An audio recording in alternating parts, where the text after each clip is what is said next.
rise strong, roots deep. We rise,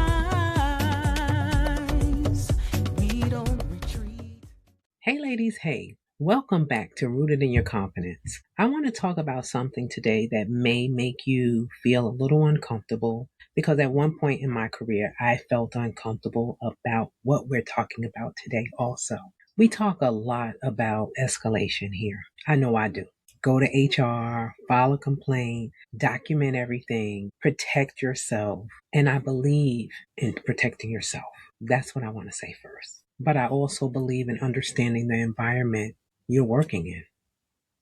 Because if you've ever worked on a job site, if you've ever worked in the trades, if you've ever worked where HR is not sitting next to you every single day, then you already know something. HR leads, you don't. And that matters. And I'm going to tell you why it matters. So today I want to talk about when correction is more than escalation. Not because you're scared, not because you don't know policy, but because you understand the room. When you work in male-dominated environments, especially in the trades, you're not just doing a job.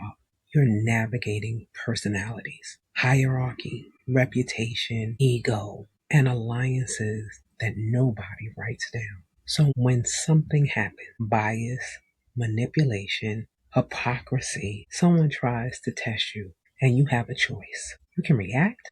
And I'm not saying don't feel it because you are going to feel it. But reaction is about immediate relief. Strategy is about long-term authority. And if you plan to stay and lead, that difference matters. Let me tell you why. Just recently, as always, things happen. And it seems like the closer that I get to retirement, I get to just being, I had a situation where I had to make a decision. Either I was going to elevate a situation to HR or I was going to strategically plan to make things better and different. And I was explaining this to another woman, and she's an HR person. Shout out to all my HR friends. And she was like, I'm surprised you didn't take it further and take it downtown and do all these things.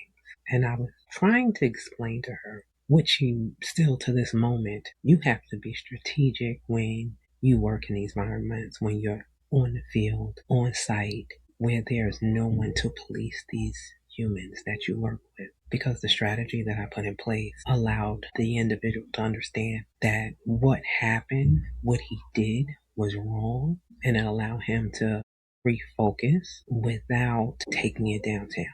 Am I aware that there are some biases? Am I aware that it was swept under the rug? But what it wasn't was something that just passed by me and I sat and I sold because I know firsthand when HR isn't looking what can happen, and not in fear because I don't have the fear that something is going to happen to me, but I understand that things can change in a minute.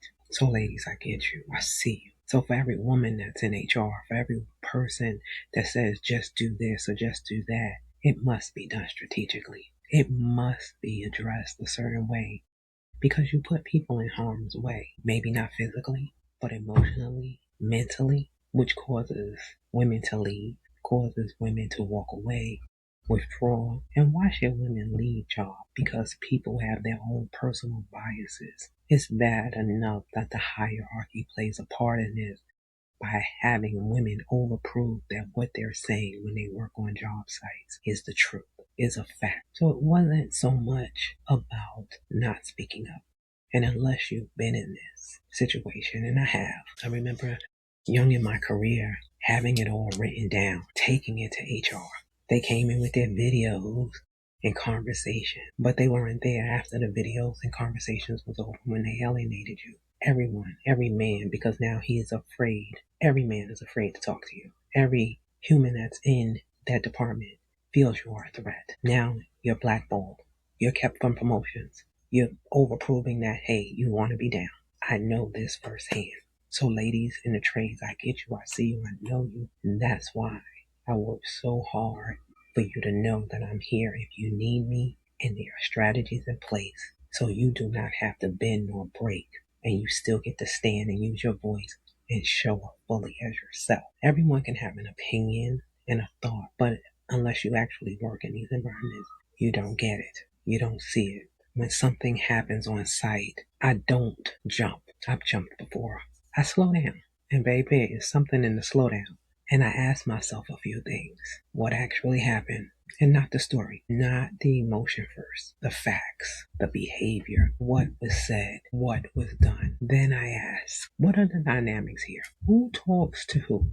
Who influences who? What shifts if I make this formal?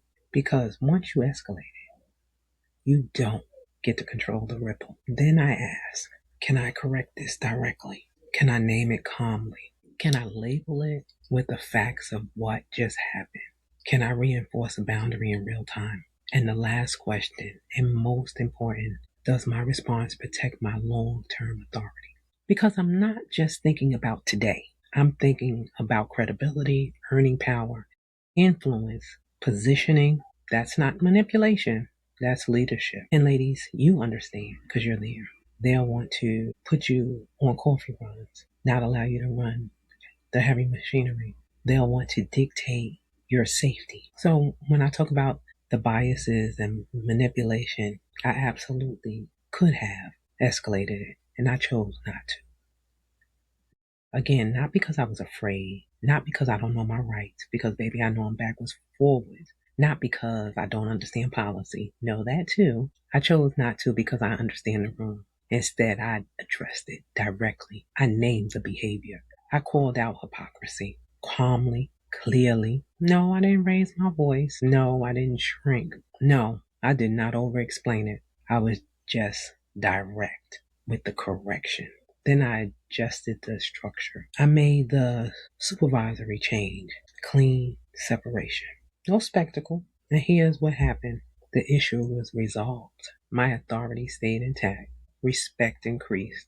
The environment stable. That wasn't silence. That was true leadership. Because escalating it makes people feel you can't handle yourself or a situation. And this way you took back your authority. You owned it.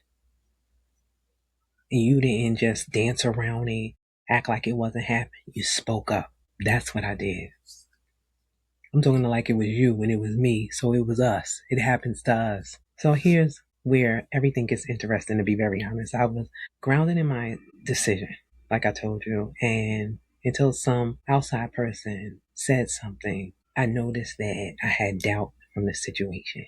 You see how folks do you? You know that you know that you know, and you start to doubt yourself because someone else has an opinion that's never walked in your shoes. Still a woman, still another human being, someone that you entrusted with what happened, communicated it, and they had this thought that, well, I thought you would have been, or I thought you could have done, or should have done.